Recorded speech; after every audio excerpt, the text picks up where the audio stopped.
Psychedelics are to the study of the mind what the microscope is to biology and the telescope is to astronomy.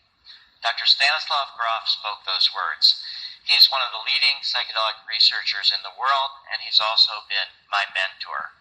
Today, I'd like to share with you how psychedelics, when used wisely, have the potential to help heal us, help inspire us, and perhaps even to help save us. In the 1950s and 60s, psychedelic research flourished all over the world and showed great promise for the fields of psychiatry, psychology and psychotherapy, neuroscience, and the study of mystical experiences. But psychedelics leaked out of the research settings and began to be used by the counterculture and by the anti-Vietnam War movement. And there was unwise use. And so there was a backlash. And in 1970, the U.S. government criminalized all uses of psychedelics, and they began shutting down all psychedelic research.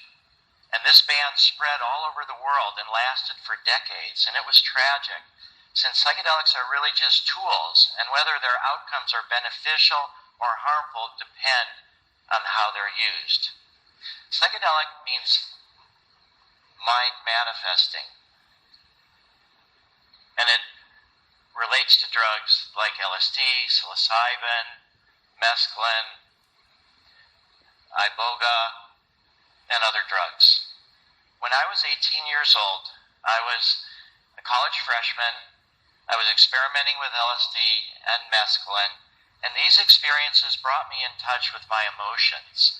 And they helped me have a spiritual connection that, unfortunately, my bar mitzvah did not produce.